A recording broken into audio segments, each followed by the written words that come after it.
Hello everyone, எல்லாருக்கும் வணக்கம். So welcome to the NCERT exemplar series. In NCERT exemplars அப்படின்னு பார்த்தீங்கன்னா we'll have what single type 1 single correct answer MCQs இருக்கும். அந்த மாதிரி அதுக்குள்ள we'll also have multiple correct answer type MCQs, match the following, assertion reasoning, short answer, long answer அந்த மாதிரி we'll have different types of questions exemplarல. But மெயினாக நம்ம NEET level அப்படின்னு சொன்னால் we'll have to give more focus on the type 1 single correct answer type. அதுக்கப்புறம் see first என்ன we'll try to cover all these type 1 MCQs of all the chapters. அதுக்கப்புறம் we'll do the assertion reason அந்த மாதிரி match the following. Even நம்ம type 2 பார்க்கலாம். ஏன்னா type 2 அப்படியே வராது, பட் சம்டைம்ஸ் என்ன அது கொஞ்சம் மாடிஃபை பண்ணிட்டு we can expect questions in the NEET examination. அதுக்காக we'll cover them also. And even some important questions in the short answer type. Long answer நம்ம கவர் பண்ண தேவையில்லை, பட் ஷார்ட் ஆன்சர் டைப்பில் ஒரு சில இம்பார்ட்டன்ட் கொஷின்ஸ் இருக்கும், like NEET probable questions. அதெல்லாம் தனியாக we'll make a separate video. ஓகேவா? ஸோ பாருங்க, இது என்னது, what is this? 2 students perform the same experiment. ஒரே எக்ஸ்பெரிமெண்ட் செப்பரேட்டாக they have performed. ஓகேவா? each of them are recording 2 recordings. பாருங்க, A அப்படின்னு பார்த்தீங்கன்னா recording 1 recording 2, அந்த மாதிரி Bயும் அப்படிதான், which are given below. The correct reading எவ்வளோ? correct reading of the mass 3 grams அப்படின்னு சொன்னா that is the true value. On the basis of the given data, mark the correct option out of the following statements. அவங்களுக்கு கொடுத்த ஸ்டேட்மெண்ட்ஸ்ல we have to mark what is the correct option. இங்க நம்ம கவனிக்க வேண்டியது என்ன தெரியுமா? see, இது நம்ம இப்படி ரெப்ரசென்ட் பண்ணி பார்க்கலாம் in terms of diagrammatic representation அப்படின்னு சொல்லுவோம். அப்படி பண்ணா it will be easy for us. இங்க பாருங்க, ரெண்டுத்துக்கும் ஒரே true value 3 grams. ஓகேவா? ஏவோட டேட்டா நம்ம அப்சர்வ் பண்ணா ரீடிங்ஸ் 3.01 2.9 பாருங்க. ஸோ 2.9 நீங்க பக்கத்தில் இருக்கும், 3.01 ஜாஸ்தி கொஞ்சம். பட் நம்ம கம்பேர் பண்ணும்போது என்ன தெரியுமா, when you look at the readings of the B ஓட ரீடிங்ஸ் பாருங்க, what is it? 3.05 and 2.95 அப்படின்னு சொன்னா 2.95 இங்க இருக்குன்னு வச்சுக்கோங்க, 3.05. So உடனே என்ன தெரியுமா, we can say one thing, what is it? A ஓட measurements, they are what? 3.01 2.99, they are actually what? closer. ஏன்னா நம்ம ஒரு set of measurements எடுத்தா, if the measured values are all closer, right, அப்போ நம்ம என்ன சொல்லுவோம், the data is actually what? precise அப்படின்னு சொல்லுவோம். ஸோ கண்டிப்பாக B என்னது, B is not precise. என்ன பாருங்க, எங்க 2.95 இருக்கா, எங்க 3.05. ஸோ ஏவோட கம்பேர் பண்ணும்போது என்ன, what is the thing we can say? A is precise. ஏன்னா நம்ம கிட்ட இருக்கிற மெஜர்மெண்ட் டேட்டா பாயிண்ட்ஸ் எல்லாம் என்ன, தேர் ஆல் க்ளோசர் பை. பட் இன்னும் நம்ம அனலைஸ் பண்ண, ஏன்னா இன்னொன்று பாயிண்ட் என்ன, ஆக்யூரசி பற்றி மென்ஷன் பண்ணுறாங்க. சி, அதுக்கு என்ன தெரியுமா, நம்ம ஒரு விஷயம் புரிஞ்சுக்கணும். when you look at the total measured values, எல்லா மெஜர்ட் வேல்யூஸ் நம்ம அனலைஸ் பண்ணால் இந்த 4 பேட்டர்ன்ஸ் தான் நமக்கு வரும். if you have the measured values which are in ஒரு random pattern மாதிரி இங்க பாருங்க. ஸோ இந்த சென்டர்ல தான் நமக்கு அந்த ட்ரூ வேல்யூ அப்படின்னு சொல்லுவோம். ஸோ measured data பாருங்க, it is what? ரேண்டமா டிஸ்ட்ரிபியூட் ஆயிருக்கா. So this is what? neither precise nor accurate. ஏன்னா டேட்டா பாயிண்ட்ஸ் என்ன, தேர் ஆல் இங்க ஒரு டேட்டா பாயிண்ட் இருக்கா, இங்க ஒரு டேட்டா பாயிண்ட் இருக்கா, தேர் ஆல் வெரி ஃபார் அவே. அதனால this is not precise. அந்த மாதிரி நம்ம இங்க அப்சர்வ் பண்ணுங்க, the data points are not near the bull's eye. புல்சைன்னு சொன்னா அதை நம்ம ட்ரூ வேல்யூ மாதிரி எடுக்க போறோம். ஓகேவா? ஸோ இதனை திஸ் இஸ் நெய்தர் ப்ரிசைஸ் நார் அக்யூரேட். இங்க பாருங்க, இந்த 4th இதுல, so I will say first 4th இதுல பாருங்க, இங்க பேட்டர்ன் என்ன, this is both precise and accurate. ஏன்னா பாருங்க, தட் டாட்ஸ் சொன்னா டேட்டா பாயிண்ட்ஸ் மாதிரி நம்ம கன்சிடர் பண்ணலாம். தேர் வாட்? டைட்லி கிளட்டர்ட், எல்லாம் ஒரே இடத்துல இருக்கா. இன்னொன்னு என்ன, தேர் ஆவரேஜ் பொசிஷன் என்ன தெரியுமா, it is at the centres of the bull's eye. அந்த டேட்டாவோட நம்ம ஆவரேஜ் எடுத்தா it will be what? Coinciding with the true value. இது என்னது, திஸ் இஸ் போத் ப்ரிசைஸ் அந்த மாதிரி ஆக்யூரேட். இப்போ செகண்ட் இருக்கு, அந்த மாதிரி தேர்ட் இருக்கு. செகண்ட்ல நம்ம பாருங்க, செகண்ட்ல என்ன, கண்டிப்பாக இது ப்ரிசைஸ் கிடையாது. ஏன்னா டேட்டா பாயிண்ட்ஸ் ஆர் வாட் கிளட்டர்ட் இல்லை, டேட்டா பாயிண்ட்ஸ் எல்லாம் தேர் ஃபார் அவே. பட் நம்ம கவனிங்க என்ன தெரியுமா, தே ஆர் சிமெட்ரிக்கலி டிஸ்ட்ரிபியூட்டட். அப்போ அதோட ஆவரேஜ் நம்ம எடுத்து நினச்சிக்கோங்க. ஏன்னா இந்த டேட்டா பாயிண்ட்ஸோட ஆவரேஜ் எடுத்தேன்னா that will be coinciding with the true value. அதனால என்ன, அந்த டோட்டல் எல்லா மெஜர்மெண்ட் டேட்டா பாயிண்ட்ஸ் எல்லாம் நம்ம கன்சிடர் பண்ண will say the total measurements are what accurate. இங்க என்ன தெரியுமா, we are not considering accuracy of each and every data point. ஒரு டேட்டா பாயிண்டோட accuracy பத்தி நம்ம பேசுறது கிடையாது. என்னது, we are talking about the accuracy of the overall data. overall data average எடுத்தா it will be coinciding with the true value. So அப்ப second கேஸ்ல என்ன, it is what accurate but precise கிடையாது. தேர்ட் சிச்சுவேஷன்ல பாருங்க, எல்லாம் cluttered ஆகினால என்னது, it will be what precise pattern. But இது accurate கிடையாது. இதோட ஆவரேஜ் எடுத்து வச்சுக்கோங்க, it will not coincide with the bullseye or the true value. So that dots are what cluttered. But என்னது, they அதோட ஆவரேஜ் எடுத்தாருன்னா it will not be coinciding with the true value. அந்த மாதிரி நம்ம அனலைஸ் பண்ணலாம். இந்த 4 scenarios அப்படின்னு சொல்லுவோம். ஸோ இப்போ இங்க நம்ம பார்த்தோன்னா, when you want to talk about the accuracy of the entire data, இப்போ ஒரு டேட்டா பாயிண்ட்காக accuracy பத்தி நம்ம பேசுறது கிடையாது. talking about accuracy of the total data accuracy ன்னு சொன்னா we have to compare this by using what average வச்சு நம்ம கம்பேர் பண்ணணும். ஸோ இங்க பாருங்க 3.01 2.99 இதோட ஆவரேஜ் எடுத்தா என்ன வரும், 3.01 அது எவ்வளோ எக்ஸாக்டா 3 தானா. அந்த மாதிரி இந்த பக்கம் பாருங்க, B ஓட டேட்டா 3.05 plus 2.95 by 2 போட்டா என்னது, அதுவும் அப்படிதான் 3 grams வரும். அப்படின்னு சொன்னா நம்ம ஓவரால் டேட்டா செட்டுக்காக நம்ம ஆவரேஜ் பொசிஷன் எடுத்தா என்ன வருது, both the average are what matching with the true value. ஏன்னா ட்ரூ வேல்யூ 3 grams தானா. ஸோ அப்போ நம்ம என்ன சொல்லுவோம், both A அந்த மாதிரி B both are what accurate. இங்க நம்ம கவனிக்க வேண்டியது என்னன்னா, we are not talking about the accuracy of each and every measurement value. Talking about the accuracy of the overall set of measurements. So appadina what is the conclusion, A அப்படி எடுத்தீங்கன்னா A is accurate அந்த மாதிரி precise. B பாருங்க, B accurate தான் but precise கிடையாது, B is not precise. ஓகேவா. so என்ன, what is the conclusion we can make it here, the A ஓட representation அப்படின்னு பார்த்தீங்கன்னா என்னது, what is it, it is actually our which of them is the representation of A is actually in the fourth, accurate and precise. B எங்க வருது பாருங்க, B is what accurate, overall data ஓட average எடுத்தா it is coincide with true value but precise கிடையாது. ஓகேவா. So அப்படி நம்ம analyse பண்ணலாம். இந்த 4 சினாரியோஸ் தான் நமக்கு வரும், பேஸ்ட் ஆன் 4 சினாரியோஸ் தான் நம்ம கொஸ்டின்ஸ் வரும். ஸோ அது நம்ம கரெக்டாக இது பண்ணால் we'll be able to easily answer, இந்த மாதிரி கொஸ்டின்ஸ் நம்ம ஈஸியாக ஆன்சர் பண்ணலாம். ஓகேவா.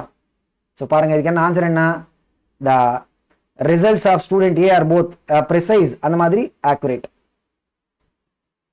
ஸோ மற்ற ஆப்ஷன்ஸ் பாருங்க, தே ஆர் நாட், ஏன்னா ஆக்சுவல் கரெக்ட் ஸ்டேட்மெண்ட்ஸ் என்ன, ஏ இஸ் ப்ரிசைஸ் அண்ட் ஆக்குரேட்.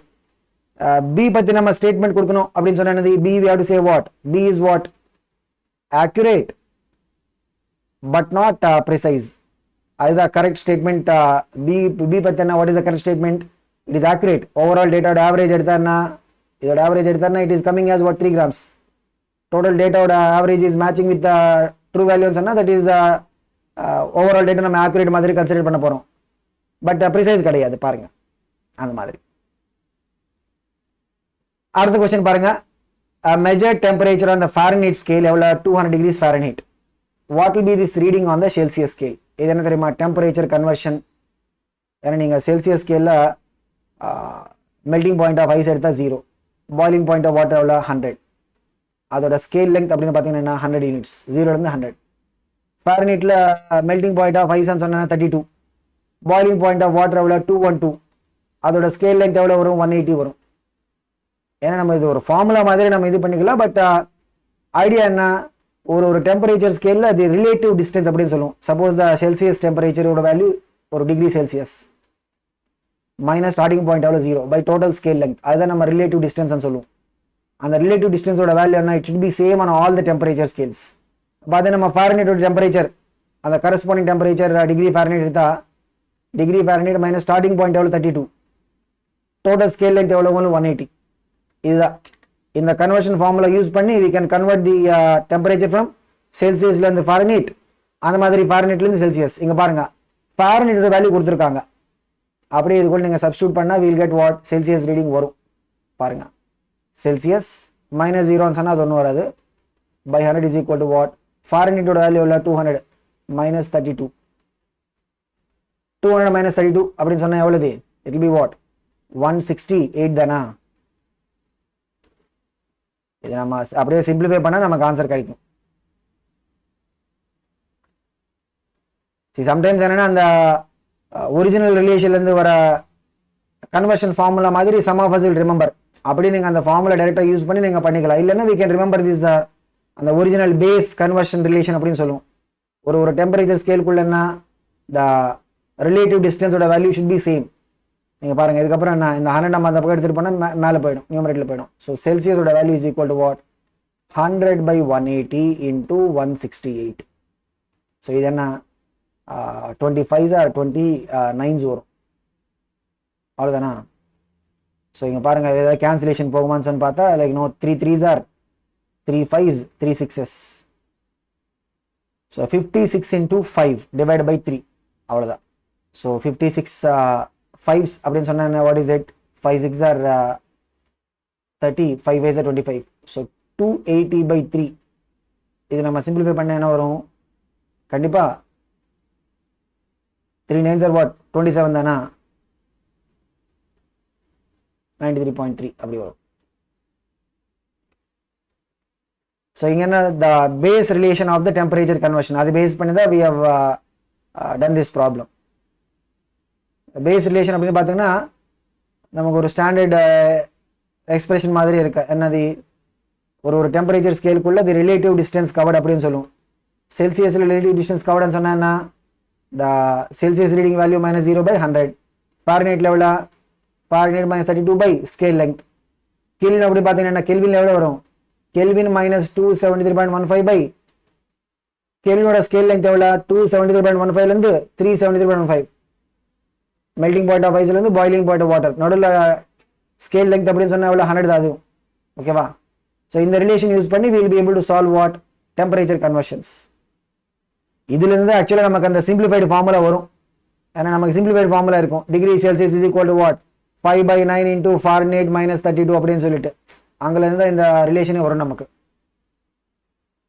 ஓகேவா. ஒன்றும் இல்லை, இந்த 100 இங்கே பாருங்க 25s or 29s are அப்படியே 5 அந்த பக்கம் எடுத்துட்டு போனால் இந்த ரிலேஷன் வரும். Celsius is equal to what 5 by 9 into Fahrenheit minus 32, ஓகேவா.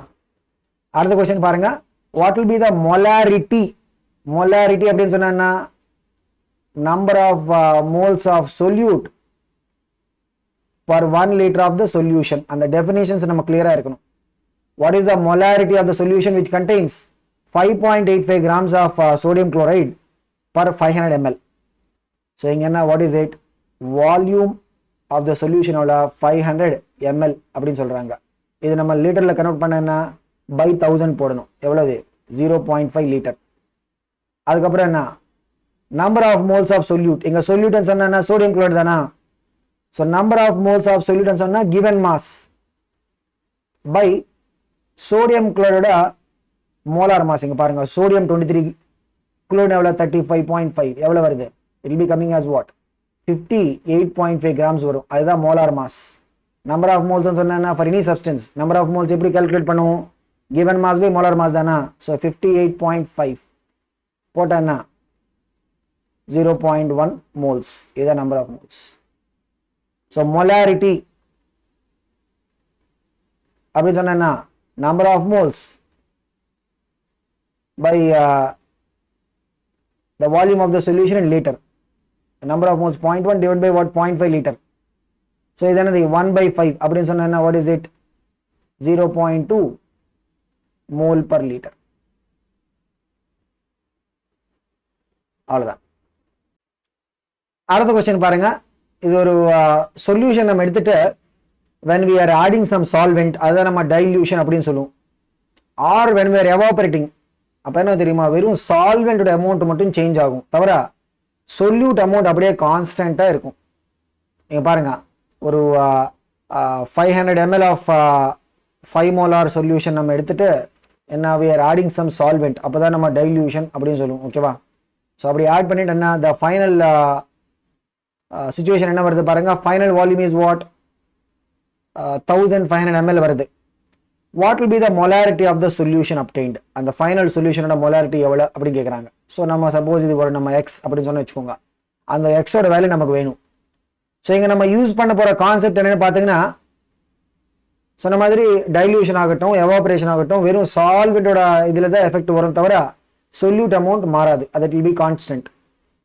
இப்போ சொல்யூட் அமௌண்ட்னு சொன்னால் எப்படி நம்ம கால்குலேட் பண்ணலாம்? இங்கே பாருங்கள், இனிஷியல் வால்யூம் எவ்வளோ 500 ml, அது நம்ம லிட்டரில் அப்படின்னு சொன்னால் 0.5 லிட்டர் இன்டூ மோலாரிட்டி எவ்வளோ பாருங்க 5 molar, number of moles of solute. எப்படி, how do we calculate it? The volume of solution into molarity. இது என்னது? this is nothing but what, number of moles of solute. அதுதானா? அது அப்படியே கான்ஸ்டன்ட்டாக மெயின்டைன் ஆகிடும். இந்த ஃபைனல் இதில் என்ன, வாட் இஸ் இட், 1500 ml சொன்னால் we can write it like what, 1.5 liter. molarity எவ்வளோ x, so final number of moles எவ்வளோ 1.5 லிட்டர் இன்டூ எக்ஸ். ஏன்னா இனிஷியல் நம்பர் ஆஃப் மோல்ஸ் எவ்வளோ இருக்கோ final number of moles same தானா? So பாருங்க 0.5 litre into 5 molar, அது வந்து it should be equal to what, 1.5 litre into x. அவ்வளோதான். அதுலேருந்து என்ன will be getting what is the value of x? ஒன்றும் இல்லை, வாட் இஸ் இட், 0.53 இஸ் 1.5 தானா? ஸோ பாருங்க 5 molar, அந்த 3 நம்ம அந்த பக்கம் லெஃப்ட் சைடு எடுத்துகிட்டு போனால் டினாமினேட்டரில் போயிடும். ஸோ 5 molar by 3, அதுதான் எக்ஸோட வேல்யூ. ஏன்னா 5/3 அப்படின்னு சொன்னால் எவ்வளோ, 1.66 தானா? ஸோ டைல்யூஷன் ஆகட்டும் அந்த மாதிரி எவாபரேஷன் ஆகட்டும், அதில் என்ன தெரியுமா, சொல்யூட்டோட அமௌண்ட் அப்படியே கான்ஸ்டன்ட்டாக மெயின்டைன் ஆகிடும். ஏன்னா நம்ம அசியூம் பண்ண போகிறது என்னன்னா தி சொல்யூட் இஸ் சாலிட் சொல்யூட் அப்படின்னு சொல்லிட்டு. ஸோ எவாபரேஷன் என்ன, வெறும் சால்வெண்ட் மட்டும்தான் எவாபரேட் ஆகிடும், தவிர சொல்யூட் ஒன்றும் மாறாது. சேம் டைல்யூஷன்ல என்ன, சேம் கான்செப்ட். என்னது, நம்ம கொஞ்சம் சால்வெண்ட் ஆட் பண்ணால் சொல்யூட் அமௌண்ட் அப்படியே கான்ஸ்டன்ட்டாக மெயின்டைன் ஆகிடும். So number of moles of solute என்ன, it is going to be same in both initial கேஸ்லையும் அந்த மாதிரி ஃபைனல் கேஸ்லையும். அடுத்த கொஸ்டின் பாருங்க. the number of atoms present in 1 mole of an element is equal to what, Avogadro number. அதோட value என்ன, 6.022 into 10^23. ஓகேவா? அது அப்படியே இருக்கட்டும். which of the following element contains the greatest number of atoms? அங்க கொடுத்ததுல ஒன்று நம்ம பார்க்கலாம். ஃபர்ஸ்ட் நம்ம என்ன, we can calculate what is the number of moles. ஹீலியமோட கிராம் அட்டாமிக் மாஸ் எவ்வளோ, 4 grams. அப்போ நம்பர் ஆஃப் மோல்ஸ், அந்த ஃபர்ஸ்ட் கேஸில் என்ன நம்பர் ஆஃப் மோல்ஸ் சொன்னால் என்ன வரும் பாருங்க, what is it, the given mass by gram atomic mass. Number of moles 1 சொன்னால் நம்பர் ஆஃப் ஆட்டம்ஸ் என்ன அவங்க சொல்றாங்க, the number of atoms present in 1 mole is what, அதுதான் அவகாட்ரோ நம்பர். ஸோ எத்தனை நம்பர் ஆஃப் ஆட்டம்ஸ் இருக்கும், Avogadro number of atoms இருக்கும். Option 2ல பாருங்க என்ன, 46 grams of sodium. So number of moles first நம்ம கால்குலேட் பண்ணலாம். So given mass 46 grams by சோடியமோட கிராம் அட்டாமிக் மாஸ் எவ்வளோ, 23 grams போடுங்க. போட்டால் என்ன வரும், 2 வரும். Number of moles 2. அப்போ நம்பர் ஆஃப் ஆட்டம்ஸ் சொன்னா என்னது, இட் வில் பி வாட், ஏன்னா ஒரு மோல் நம்ம எடுத்தா அவகாட்ரோ நம்பர், 2 மோல் நம்ம எடுத்து வச்சுக்கோங்க, it will be what, 2 times Avogadro number. அவ்வளோதான்.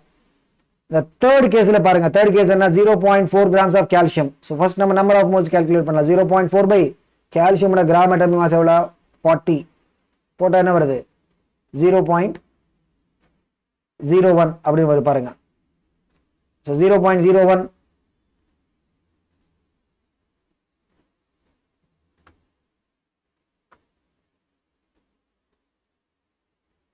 0.01 number of moles. அப்போ number of atoms என்ன, it will be what, 0.01 into Avogadro number. இப்போ நம்ம இந்த ஃபோர்த் ஆப்ஷன் பார்க்கலாம். ஸோ ஃபோர்த் ஆப்ஷன்ல என்ன இருக்கு பாருங்க, 12 grams ஆஃப் ஹீலியம் இருக்கா.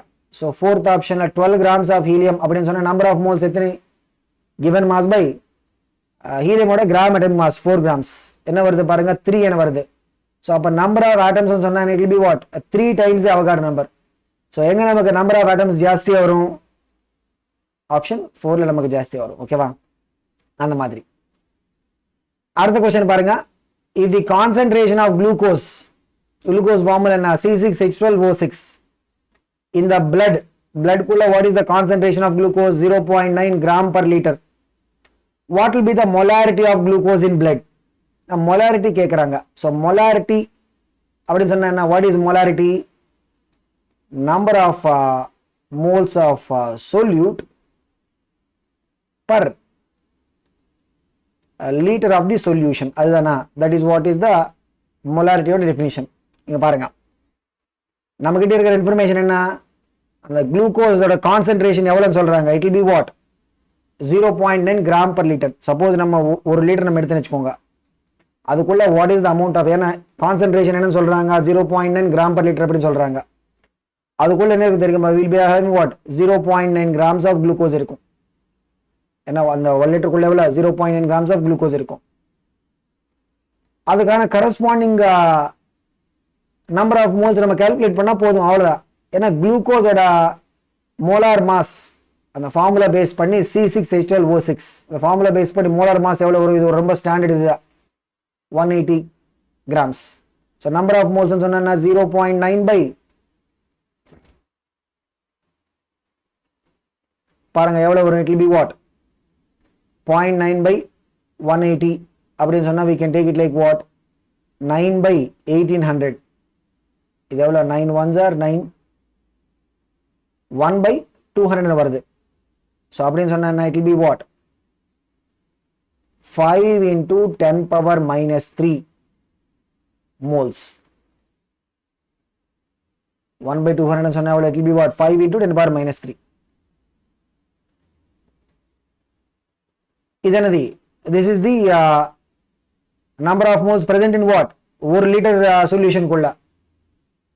அதுதான் molarity definition. molarity சொன்னா number of moles of solute present in 1 liter solution. so அப்ப molarity அப்படின்னு சொன்னா what is the molarity? 5 into 10 power minus 3 moles per liter. moles per liter சொன்னா molar unit அப்படின்னு சொல்லணும், capital M. 5 into 10 power minus 3 சொன்னா we can write it like what? decimal நம்ம போட்டா என்ன வரும்? 0.005 அப்படின்னு வரும். இது என்ன தெரியுமா? ஒரு ஸ்டாண்டர்ட் சம்டைம்ஸ் என்னன்னா we can, ஏன்னா நான் யூஸ்வலி அந்த மாதிரி நிறைய ப்ராப்ளம்ஸ் மெமரைஸ் பண்றதுக்கு ஐ டோன்ட் ப்ரிஃபர். பட் வேணும்னா you can take it like ஒரு ஃபார்முலா மாதிரி நீங்க எடுக்கலாம். என்ன தெரியுமா? கான்சன்ட்ரேஷன் இன் கிராம் பர் லிட்டர்ல கொடுத்துருக்காங்கன்னு வச்சுக்கோங்க. என்னது? Concentration in gram per litre. ஓகேவா? அதை அப்படியே நீங்க டிவைட் பண்ணுங்க. எது வச்சு? Molar mass of the solute வச்சு நீங்க டிவைட் பண்ணி வச்சுக்கோங்க. என்ன வரும்? மோலாரிட்டி வரும். அவ்வளவுதான். கிராம் பர் லிட்டர் கான்சன்ட்ரேஷன் நம்ம கிட்ட இருக்குன்னு வச்சுக்கோங்க. என்ன அது? என்னது? we have to divide this with what? the molar mass of the solute. இப்போ நம்ம டிவைட் பண்ண என்ன பாருங்க, கிராம் அந்த amount of solute by molar mass என்ன வரும்? Number of moles of solute வரும் பர் 1 லிட்டர். அதுதான் மோலாரிட்டி. இங்க அதுதான் நமக்கு வந்தது பாருங்க. 0.9 gram per liter divided by what? 180 grams. அப்படி போட்டா என்ன வரும்?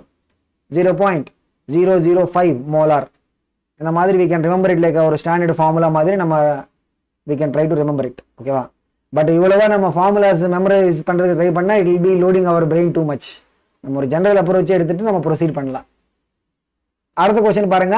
what will be the molarity of the solution containing 18.25 grams of HCl gas in 500 grams of water? இங்க என்ன கேக்குறாங்க? molality அப்படினு கேக்குறாங்க. இந்த வேர்டிங்ஸ்ல நம்ம கொஞ்சம் கேர்ஃபுல்லா இருக்கணும். molality அப்படினு சொன்னா அதோட யூனிட் என்ன தெரியுமா? it will be what? number of moles of solute present per kg of solvent. அதுதான் நம்ம molality அப்படினு சொல்லுவோம். it will be what? mole per kg or molal unit. small m வச்சு நம்ம ரெப்ரசன்ட் பண்ணுவோம். ஸோ கண்டிப்பா என்ன? it cannot be option 2. ஏன்னா ஆப்ஷன் 2 என்ன சொல்றாங்க பாருங்க, கேபிட்டல் எம் போடுறாங்க. கேபிட்டல் எம் சொன்னா என்ன? அது என்னது? it is the unit of the molarity. ஓகேவா? இங்க பாருங்க 18.25 grams of HCl gas. அது என்ன? that is present in 500 grams of water. இங்க வாட்டர் தான் சால்வெண்ட். ஓகேவா? ஸோ பாருங்க, number of moles of solute. இங்க சொல்யூட் என்ன, இதுதான் சொல்யூட், HCl தான் சொல்யூட், வாட்டர் என்ன solvent. Number of moles of solute சொன்னா given மாஸ் எவ்வளவு பாருங்க 18.25 பை HCl ஓட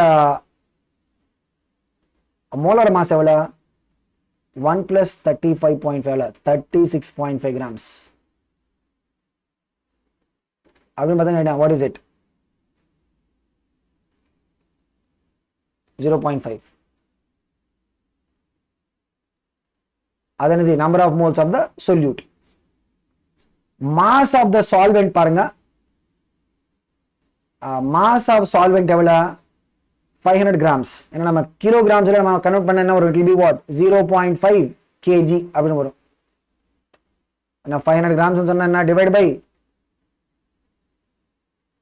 1000 தானா, அது நம்ம கிலோகிராம்ஸ்ல வரும். இப்போ நம்ம பண்ண வேண்டியது என்ன, ஒன்றும் இல்லை, மொலாலிட்டி அந்த டெஃபினிஷன் பேஸ் பண்ணி கொஸ்டின் தான். மொலாலிட்டி சொன்னா என்ன, வாட் இஸ் இட், மொலாலிட்டி சொன்னா number of moles of solute divide by mass of the solvent in kilogram. எவ்வளவு பாருங்க 0.5 0.5 சொன்னா 1. small m வரும். small m சொன்னா it is what mole unit. small m சொன்னா it is what mole unit அப்படின்னு சொல்லுவோம். capital m எடுத்தா அது different. capital m சொன்னா என்னது, what is it, அது நம்ம எங்க யூஸ் பண்ணுவோம், capital m molar unit அப்படின்னு சொல்லுவோம். அது மொலாரிட்டிக்காக நம்ம அது யூஸ் பண்ணுவோம். ஓகேவா, அடுத்த क्वेश्चन பாருங்க. 1 mole of any substance contains 6.022 into 10^23 atoms or molecules. அதுதான் நம்ம Avogadro number அப்படின்னு சொல்லுவோம்.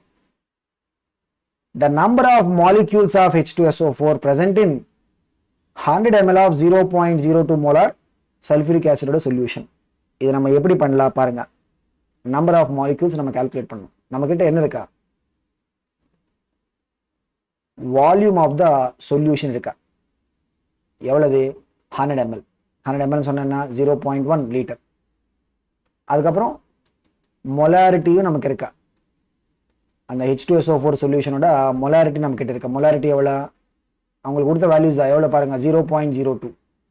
இது ரெண்டு நம்ம அப்படியே மல்டிப்ளை பண்ண என்ன வரும், molarity into volume of solution in litre பண்ண என்ன வரும், will get what number of moles of solute. எப்படி வரும், molarity into the volume of the solution in litre அப்படின்னு போட்டால் என்ன வரும், what is it the number of moles. So என்ன பாருங்க, வாட் இஸ் இட் 0.002. இதுதான் நம்பர் ஆஃப் மோல்ஸ். பட் அவங்க என்ன கேட்குறாங்க, what is the number of molecules of sulphuric acid. ஏன்னா நம்ம 1 mole அப்படின்னு சொன்னா will have what Avogadro number. 1 mole சொன்னா will have what Avogadro number. But இப்போ நம்ம கிட்ட இருக்கிற நம்பர் ஆஃப் மோல்ஸ் என்ன 0.002. So the number of molecules அப்படின்னு சொன்னா number of moles into Avogadro number தானே. ஏன்னா 1 mole சொன்னா அவகாட்ரோ நம்பர் ஆஃப் மாலிக்யூல்ஸ் இருக்கும். இங்க நம்ம கிட்ட என்ன, we are having number of moles which is what 0.002. அப்போ அதுக்கான what is the number of molecules அப்படின்னு கேட்டா என்னது, it will be what number of moles into Avogadro number தானா. அப்படி நம்ம அதுக்குள்ள சப்ஸ்டிட்யூட் பண்ணா நமக்கு ஆன்சர் கிடைக்கும். இதெல்லாம் ஸ்ட்ரெயிட் ஃபார்வர்ட் क्वेश्चंस தான் பாருங்க. ஸோ நம்பர் ஆஃப் மாலிக்யூல்ஸ் அப்படின்னு சொன்னா என்ன, what is it number of moles 0.002 into Avogadro number 6.022 into 10^23. இது நீங்க பாருங்க, இது நம்ம எப்படி எழுதலாம், 2 into 10^-3. 0.002 சொன்னா 2 into 10^-3 into 6.022. இந்த பவர் நம்ம எக்ஸ்போனன்ட் ரூல் யூஸ் பண்ணா 10^-3 into 10^23 சொன்னா 10^20 ஆயிடும். 2 into 6.022 எவ்வளவு 12.044 into 10^20. நம்ம அந்த ஆப்ஷன்ஸ் பேஸ் பண்ணி தான் நம்ம ஃபைனல் ஆன்சர் சிம்பிளிஃபிகேஷன் பண்ணணும். ஏன்னா ஆப்ஷனில் பார்த்தா அப்படியே there giving it like what 12.044 in 10^20. Sometimes என்ன தெரியுமா, they can convert this into scientific notation. ஏன்னா சயின்டிஃபிக் நோட்டேஷனில் கன்வெர்ட் பண்ணி they can give the representation.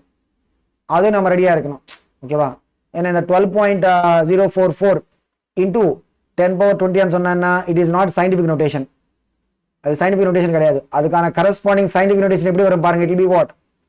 1.2044 into 10 power 21. இதுதான் scientific notation. ஓகேவா? அந்த மாதிரி. அடுத்த கொஸ்டின் பாருங்க. Straight formula. What is the mass percentage of carbon in carbon dioxide? Carbon dioxide குள்ள what is the mass percentage of carbon எப்படி வரும்? Mass percentage of carbon அப்படின்னு சொன்னா கார்பனோட மாஸ். இப்போ சப்போஸ் நம்ம ஒரு மாலிக்யூல் ஆஃப் CO2 எடுத்தா it will be having what 1 carbon, அந்த மாதிரி 2 ஆக்சிஜன்ஸ். ஸோ மாஸ் பர்சன்டேஜ் அப்படின்னு சொன்னா என்ன? Mass of carbon 12 I mean unified மாஸ்ன்னு சொல்லலாம், ஒரு AMU. Total mass of the molecule எவ்வளோ? 44. என்ன டோட்டல் மாஸ் சொன்னா அதுக்குள்ள we have what?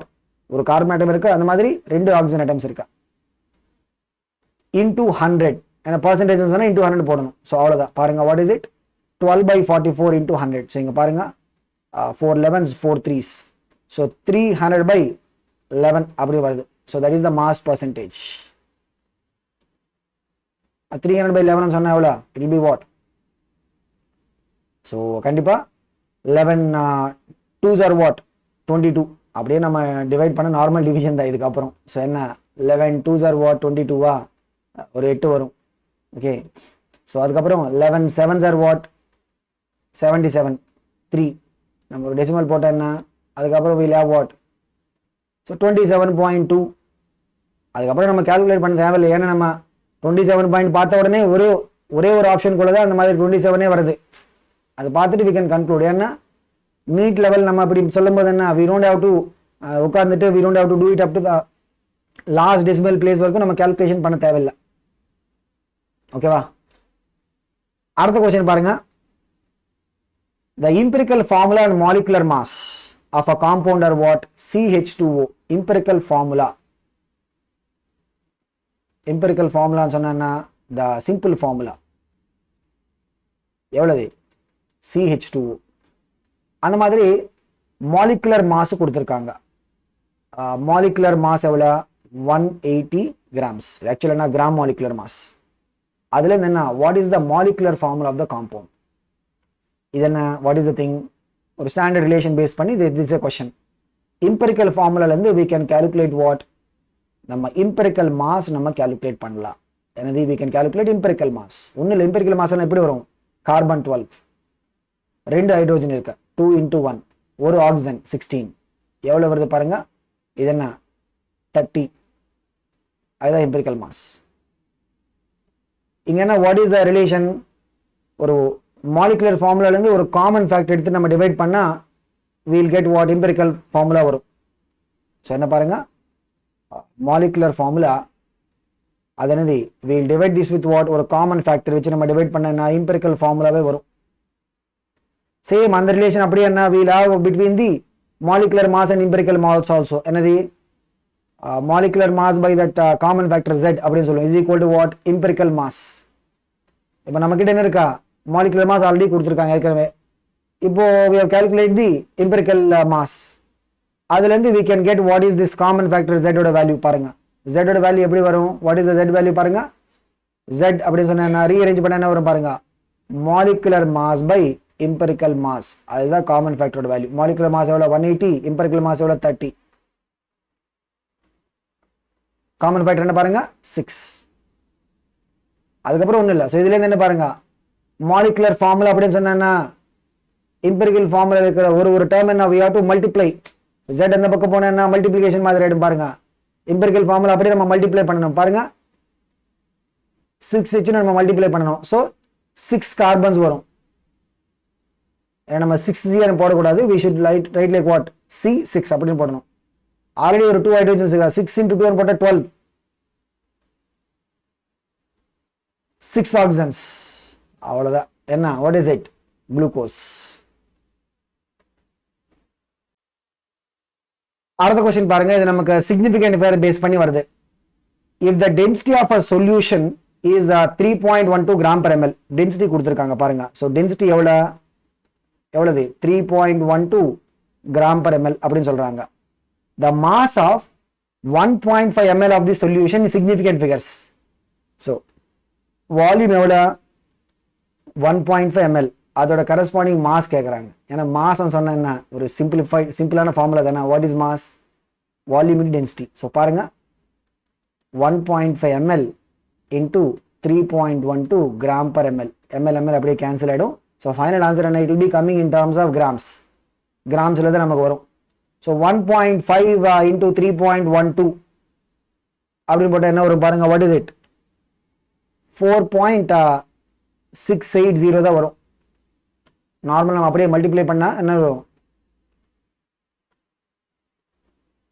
Normal multiplication தானே. ஸோ இங்கே பாருங்க டெசிமலுக்கு அப்புறம் ஒரு டிஜிட், இங்கே பாருங்க 2 டிஜிட் இருக்கா. ஸோ ஓவரால் என்ன வில் ஹேவ் வாட்? டெசிமலுக்கு அப்புறம் 3 டிஜிட்ஸ் வரும். So 4.680 normal multiplication. ஸோ இங்கே பாருங்க சிக்னிஃபிகண்ட் ஃபிகர்ஸ் அதோட ஆப்ரேஷன்ஸில் என்ன, what is the thing we have to keep in mind? அந்த அடிஷன் சப்ட்ராக்ஷனில் நமக்கு ஒரு மாதிரியான ரூல் வரும். மல்டிப்ளிகேஷன் டிவிஷன் என்ன, we have other type of rule. இங்கே என்னது? மல்டிப்ளிகேஷன். ஏன்னா மாசம் சொன்னா volume in density multiplication. So மல்டிப்ளிகேஷனில் ரூல் என்ன தெரியுமா? ஃபர்ஸ்ட் நம்ம அப்படியே நம்ம கிட்ட இருக்கிற டேர்ம்ஸ் என்ன அப்படியே நம்ம மல்டிப்ளை பண்ணணும். ஈவன் டிவிஷனும் அப்படிதான். நம்ம கிட்ட இருக்கிற குவான்டிட்டிஸ் அப்படியே நம்ம டிவைட் பண்ணிட்டு we have to get the number. இப்போ நம்ம கிட்ட ஒரு நம்பர் வந்தது. இதுல ரூல் அப்படின்னு பார்த்தீங்கன்னா what is the rule? the final answer. இந்த ரூல் பாருங்க மல்டிப்ளிகேஷன் டிவிஷன்ல ரூல் என்ன? the final answer should not have more significant figures than either of the numbers அப்படின்னு சொல்லுவோம். என்ன அப்படின்னு சொன்ன என்ன? what is the meaning of that? இங்க பாருங்க நம்ம மல்டிப்ளை பண்ண நம்பர்ஸ் என்ன? 1.5. அதுல நம்பர் ஆஃப் சிக்னிஃபிகண்ட் டிஜிட்ஸ் எவ்வளோ? ஏன்னா அதுல 2 நான் ஜீரோ தானே. ஸோ கண்டிப்பா என்ன? 2 சிக்னிஃபிகண்ட். 3.12ல இங்க ஒரு கன்ஃபியூஷனே கிடையாது, எல்லாம் நான் ஜீரோ தான். இதுல 3 சிக்னிஃபிகண்ட். ஸோ ஃபைனல் ஆன்சர் என்ன தெரியுமா? பாருங்க the final answer should not have more significant figures than either of them. அப்படின்னு சொன்னா அந்த given நம்பர்ஸ்ல எங்க நமக்கு லீஸ்ட் சிக்னிஃபிகண்ட் ஃபிகர்ஸ் இருக்கா?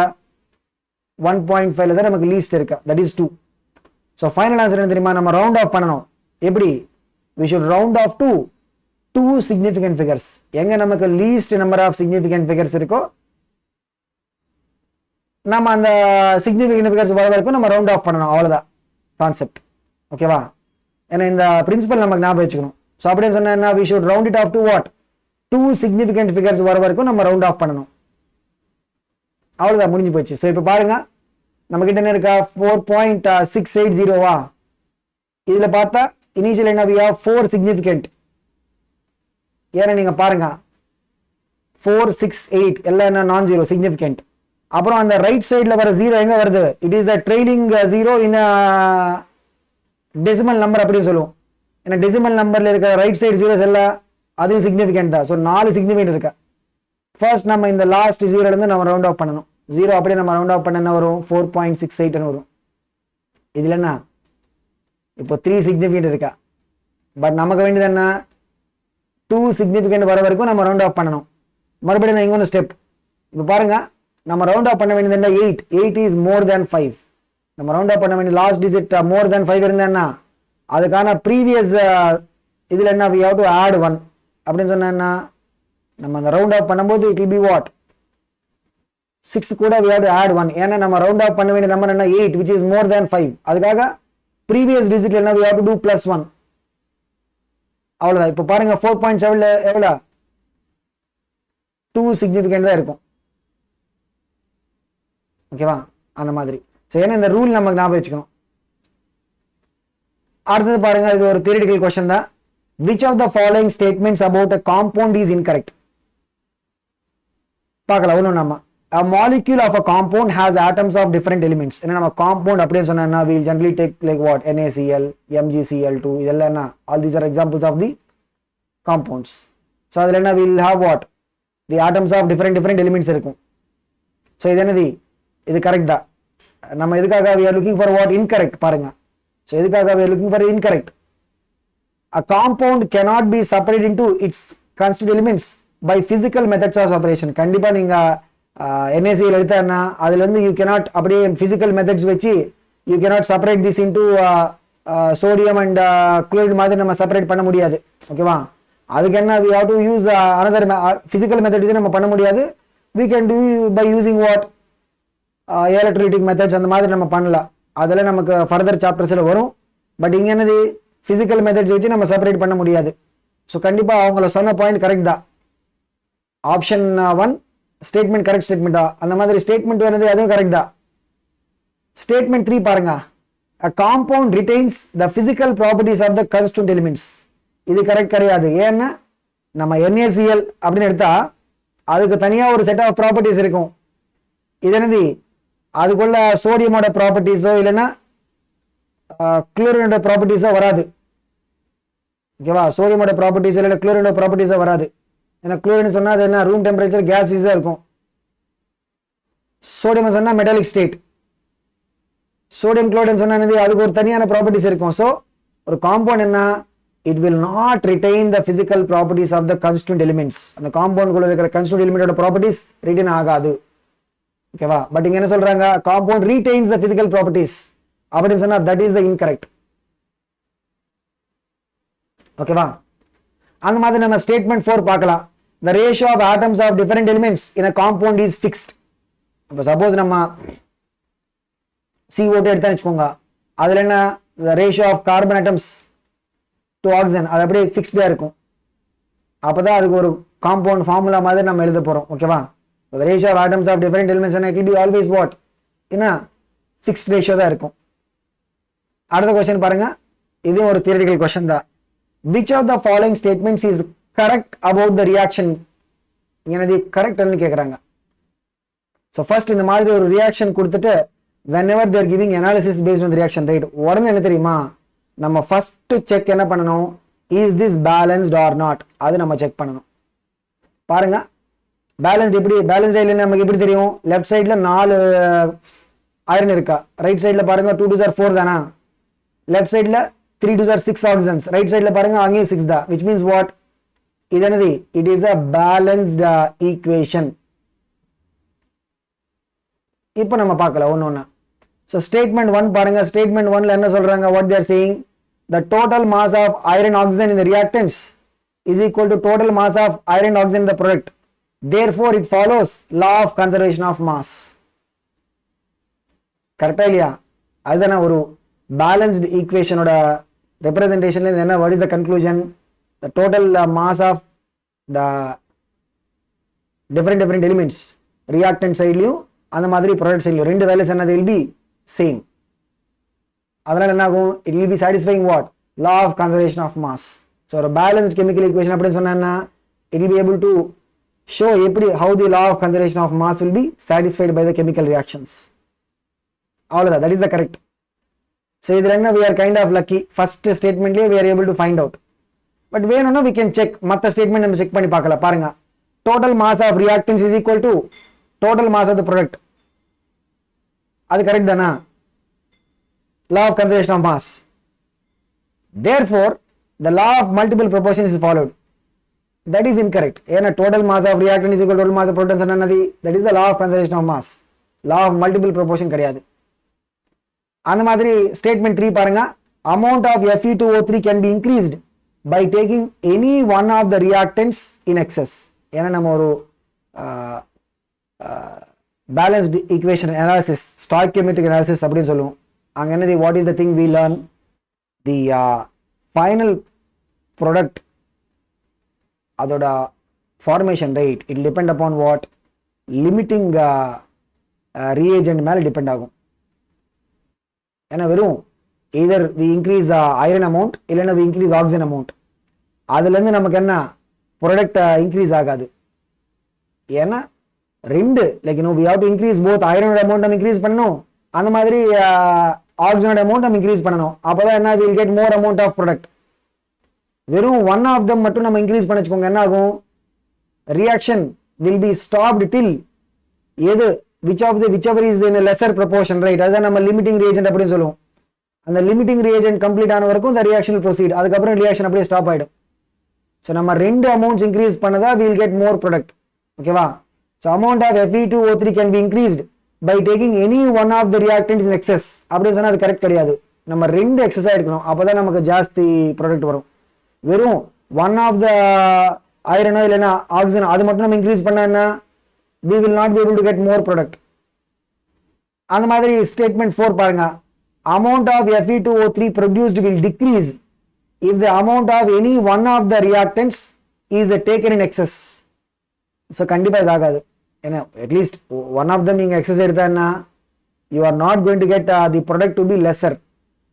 ப்ராடக்ட் அமௌண்ட் லெஸ் ஆகாது.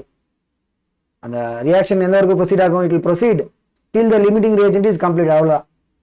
ஓகேவா? ஸோ இதுக்கு என்ன correct answer? It will be what option 1 R statement 1. அடுத்து பாருங்க, இது ஒரு straight question. which one of the following reactions is not correct according to the law of conservation of mass? அப்படின்னு சொன்னா we have to check which is not a balanced reaction. அது மட்டும் நம்ம check பண்ண போதும், அவ்வளவுதான். ஸோ ஒன்று நம்ம செக் பண்ணலாம். பாருங்க, ஃபர்ஸ்ட் ஒன் என்ன? What is the first one? 2 mg plus O2 gives rise to NG2. இது பேலன்ஸ்ட். பாருங்க, மெக்னீஷியம் ஆட்டம்ஸ் எவ்வளோ? 2. ஆக்சிஜன் அந்த மாதிரி தான். C3H8 plus O2 gives rise to what? CO2 plus H2O. இது பேலன்ஸ்டு கிடையாது. ஏன்னா கார்பன் பார்த்த உடனே நமக்கு தெரியும். லெஃப்ட் சைடு ரியாக்டன்ட் சைடில் பாருங்க, கார்பன் எத்தனை இருக்கா? 3. ரைட் சைடில் வெறும். ஸோ என்ன? That will not be according to the law of conservation of mass. வேணும்னா we can check the others. Third பாருங்க, பேலன்ஸ் தான். அந்த மாதிரி ஃபோர்த் பாருங்க, வாட் இஸ் இட்? அதையும் பேலன்ஸ் தான். ஸோ வெறும் அந்த செகண்ட் ரியாக்ஷன் மட்டும் தட் இஸ் நாட் பேலன்ஸ்ட் அப்படின்னு சொன்னா that is not correct according to the law of conservation of mass. ஓகேவா? அதை நம்ம பார்க்கணும். அடுத்து பாருங்க, இது ஒரு ரீசனிங் பேஸ்ட் क्वेश्चन தான். which of the following statements indicates that law of multiple proportion is being followed? எந்த ஒரு இதுல இருந்து? so it's a straight question based on the law of multiple proportion. அவ்வளவுதான். statement 1 பாருங்க, sample of carbon dioxide taken from any source. எந்த ஒரு source வந்து நம்ம எடுத்தாலுமே என்ன, it will always have the carbon and oxygen ratio in 1:2. இது ஆக்சுவலா என்ன தெரியுமா? இது even law of fixed proportion கிடையாது. ஏன்னா law of fixed proportion என்ன? law of fixed proportion or definite proportion என்ன தெரியுமா? நம்ம என்ன சொல்லுவோம்? this is in terms of massல நம்ம சொல்லுவோம்.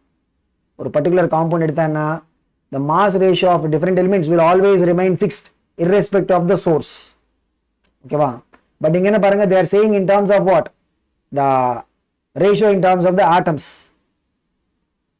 statement 2 பாருங்க, carbon forms 2 oxides CO2 and CO where the mass of oxygen which combine with a fixed mass of carbon they are in the simple ratio of 2:1. என்ன? இதுதான் நம்ம என்ன சொல்லுவோம்? law of multiple proportions அப்படின்னு சொல்லுவோம். ஏன்னா CO2 அந்த மாதிரி CO-ல if you look at ஒரு fixed amount of carbon கூட, இங்க நம்ம கார்பன் ஒரு 12, இங்க another 12, அது கூட என்ன இருக்கு பாருங்க, what is the amount of oxygen இங்க 32, இங்க எவ்வளவு இருக்கு பாருங்க 16. so ஒரு fixed amount of carbon கூட when you look at these two different compounds, right, the mass of oxygen which combines with fixed mass of carbon அதோட ratio பாருங்க 16:32 அப்படின்னு போட்டு என்ன வரும்? சிம்பிள் ரேஷியோ மாதிரி வரும் 1:2. இதுதான் நம்ம என்ன சொல்லுவோம்? லா ஆஃப் மல்டிபிள் ப்ரொபோர்ஷன்ஸ் அப்படின்னு சொல்லுவோம். ஓகேவா? அவ்வளவுதான். ஸோ இதுதான். So this is what is the type 1 MCQs. Mostly NEET level நம்ம பார்க்கும்போது we should definitely focus on the type 1. அடுத்து இன்னொன்று வீடியோல என்ன தெரியுமா? we look at type 2 questions. அந்த மாதிரி assertion, reason, matching, even some important short answer questions நம்ம பார்க்கலாம். ஓகேவா? so all the very best and keep doing well.